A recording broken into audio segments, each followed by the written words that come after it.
धुळे शहरासह जिल्ह्यामध्ये तापमानात वाढ झाली, त्यामुळे जलप्रकल्पांच्या पातळीत घट झाली आहे। दुसरीकडे जिल्ह्याच्या विविध भागात पाणी टंचाईची समस्या जाणवते। धुळ्यातल्या लळिंग दिवाणमाळा परिसरातील रहिवाशांची पाण्यासाठी मोठी कसरत सुरू आहे। पिण्याचं पाणी वेळेवर मिळत नाहीये। विहिरीवर पाणी भरण्यासाठी जाण्याची वेळ नागरिकांवर आली आहे। जिल्ह्यासाठी तब्बल 2 कोटींचा टंचाई आराखडा तयार करण्यात आला, मात्र पाणी टंचाईच्या प्रश्नावर ठोस उपाययोजना करण्यात आलेल्या नाहीयेत। इथे काही वर्षापासून पाणी येत नाही गावामध्ये। पाणी येतं 3 दिवसाआड येतं, ते पण पूर्ण येत नाही।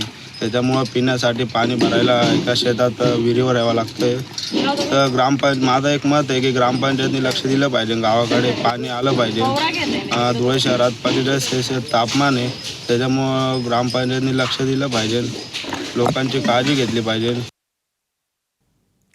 यवतमाळच्या आर्णी तालुक्यातल्या देवगावमध्ये पाणी टंचाईची समस्या गेल्या कित्येक वर्षांपासून कायम आहे। हंडाभर पाण्यासाठी इथल्या महिलांना भल्या पहाटे घराबाहेर पडावं लागतं। गावापासून सुमारे 1 किलोमीटर अंतरावर असलेल्या विहिरीवरनं महिलांना पिण्याचं पाणी भरावं लागतं।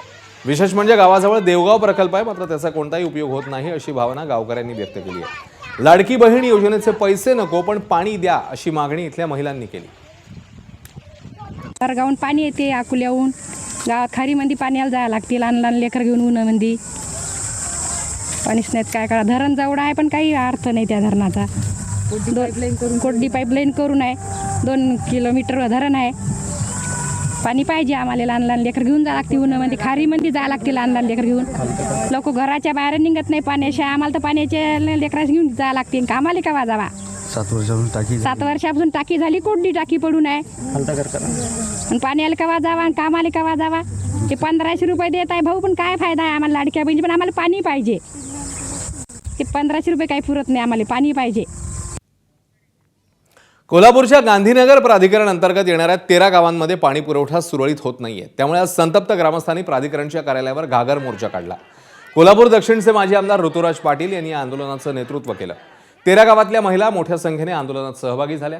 प्राधिकरण स्थापन झाल्यावर 27 महिन्यांमध्ये काम पूर्ण करण्यासाठी मुदत होती, मात्र 4 वर्ष झाली आहेत, प्राधिकरणाचं काम पूर्ण झालं नाहीये। माजी आमदार ऋतुराज पाटील यांच्यासह 13 गावातले पुरुष आणि महिला यांनी या प्राधिकरणाच्या कार्यालयासमोर ठिय्या आंदोलन केलं। यावेळी ऋतुराज पाटील यांनी प्राधिकरणाच्या अधिकाऱ्यांना काम संपवण्याबाबत अल्टिमेटम दिलं होतं, मात्र यावर शिवसेना आमदार राजेश क्षीरसागर यांनी जोरदार टीका केली।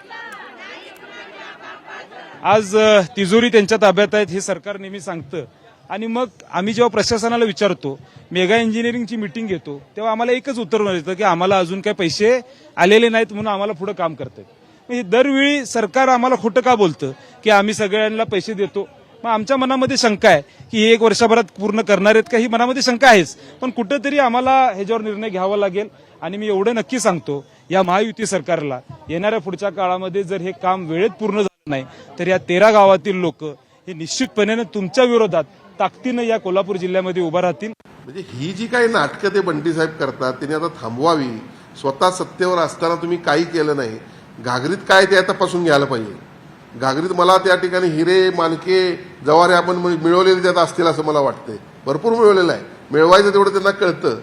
त्यांनी कामं काहीच केलेली नाहीत, आणि त्यामुळं बघा अशा पद्धतीनं शक्तीपीठाला विरोध करणं, बाकीच्या काही गोष्टी म्हणजे निश्चितपणे जलजीवन मिशन जे काही आहे त्यामध्ये जर काही त्रुटी राहिल्या असतील, त्यामध्ये आम्ही काही करू शकतो तर निश्चित आम्हाला करावं लागेल। याविषयी मी आढावा घेईन। एबीपी माझा, उघडा डोळे बघा नीट।